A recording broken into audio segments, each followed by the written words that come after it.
on est parti. Salut à tous, c'est Philippe, on se retrouve aujourd'hui pour une nouvelle vidéo. Dans cette vidéo, je vais partager avec vous mes 5 astuces pour tenir le plus longtemps sa diète. Alors, astuce numéro 1, ça va être de contrôler votre environnement. Si vous avez du chocolat, des sucreries, des bonbons dans votre placard, ça va finir par être mangé, c'est sûr. Il n'y a aucun doute là-dessus. On ne peut pas résister au chocolat, c'est dans votre placard, ça va être mangé.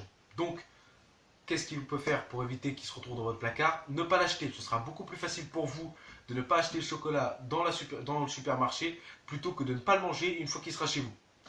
Et donc sur ça, enchaîne juste un petit tips aussi, c'est que si vous devez faire les courses, faites les courses avec le ventre plein.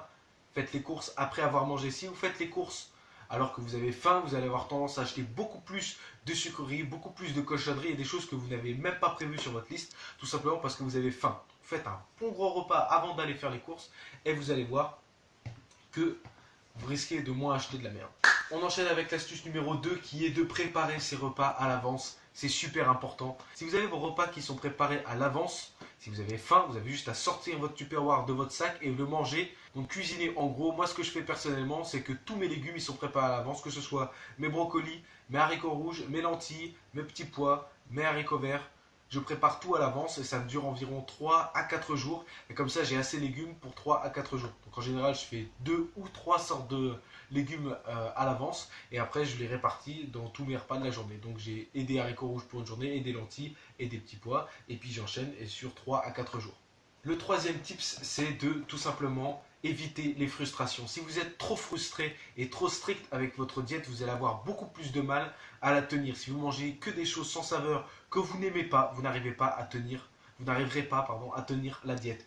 Une bonne diète, c'est la diète qui marche de vous le plus longtemps possible. Que vous fassiez du fasting, que vous soyez une diète cétogène ou quoi que ce soit d'autre, une diète riche en glucides, basse en glucides, haut en fat ou pas, si jamais elle ne vous convient pas, vous n'arriverez pas à la tenir. Donc évitez les frustrations. Donc ce troisième tips est directement lié avec le quatrième qui est pour moi le plus important de toute cette liste, c'est de calculer ses macronutriments. Oui, c'est bien ce que j'ai dit, macronutriments. Ce sont les protéines, les glucides et les lipides. Une protéine égale 4 kilocalories par gramme, glucides pareil, et les lipides c'est 9 calories par gramme. Pourquoi c'est important de calculer ces macronutriments? Puisque ces macronutriments vont représenter votre total calorique consommé sur la journée.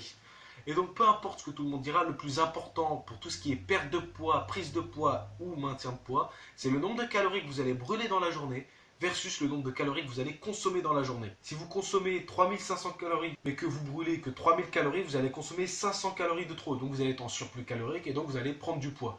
Si jamais vous consommez que 2500 calories et que vous brûlez 3000 calories, vous allez être en déficit de 500 calories et donc vous allez perdre du poids, point à la ligne. Donc oui, il va falloir calculer vos calories et donc surtout vos macronutriments, protéines, glucides, lipides. Pourquoi est-ce que c'est plus important de calculer ces macronutriments que ces calories? C'est très simple, les macronutriments, donc protéines, glucides, lipides, vont varier en fonction de vos objectifs et de votre personne. Si vous êtes une personne sédentaire qui ne fait pas de sport et qui veut simplement perdre du poids, vous n'allez pas avoir le même ratio protéines, glucides, lipides en pourcentage que quelqu'un qui fait de la musculation et qui cherche à prendre de la masse et tout en maintenant sa masse. Ce ne sera pas du tout le même ratio.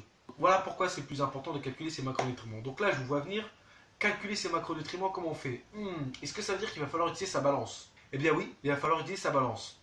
Attendez, ça veut dire qu'il va falloir que je prenne ma balance, que je la pose sur mon plan de travail, que je mette mon plat par-dessus, que j'appuie sur entrée, que je verse mon riz, mes légumes ou mon poulet dedans. Ça va prendre au moins 1 minute. Est-ce que vraiment ça vaut le coup? Eh bien oui, ça vaut le coup parce que cette petite 1 minute que vous trouvez agaçante et que ça vous énerve de faire, elle va pouvoir changer tout l'aspect de votre diète. Puisque si vous calculez correctement vos macronutriments, protéines, glucides, lipides, après avoir bien sûr estimé les apports qui vous sont importants en fonction de vos objectifs, vous allez pouvoir être beaucoup plus souple au niveau de votre diète. Puisque si vous, le plus important, ce sera simplement d'atteindre ces macronutriments. Donc vous pouvez manger, attention je mets des guillemets, presque n'importe quoi, du moment que vous atteignez ce ratio-là, du nombre de protéines, glucides et lipides fixés, vous n'allez pas enfreindre votre diète et cheater. Bien sûr, si vous décidez d'aller manger au McDo tous les jours, vous n'allez certainement pas atteindre votre quota de protéines, glucides, lipides qui est important en fonction de vos objectifs. Bien sûr, si vous mangez que des Kinder Bueno, c'est pareil, vous n'arriverez jamais à atteindre vos objectifs en protéines. Donc voilà pourquoi c'est très important de calculer ces calories. Je ferai une vidéo spécialement dédiée sur le calcul des macronutriments et des calories prochainement. Et enfin, dernier conseil, ayez un peu de volonté. Franchement, c'est pas si compliqué que ça. Il faut 22 jours pour changer une habitude. Qu'est-ce que c'est 22 jours pour un changement de vie? un changement de physique pour réussir ses objectifs. C'est pas grand chose. Je dis pas qu'il faut calculer ses calories et ses macronutriments toute sa vie. Si ça vous dérange pas comme moi, vous pouvez le faire. Si jamais ça vous dérange, essayez de le faire pendant 1 mois, 2 mois pour vous donner une idée de à quoi ça représente et vous verrez que vous serez très surpris de la quantité que vous pouvez ingérer de nourriture. Des fois c'est beaucoup trop et des fois c'est trop peu. Donc c'est pour ça, pour vous donner une idée, faites-le pendant au moins quelques semaines et après vous pouvez, si vous souhaitez, arrêter, mais au moins faites-le pour avoir une idée de ce que vous mangez. C'est pas compliqué, 22 jours c'est pas grand chose dans une vie. Et je pense que ça peut vraiment faire un gros changement. Voilà, c'était tout pour moi pour cette vidéo. J'espère que ça vous a plu. Si vous avez des questions, n'hésitez pas à laisser dans les commentaires. Et moi, je vous dis à toutes dans la prochaine vidéo.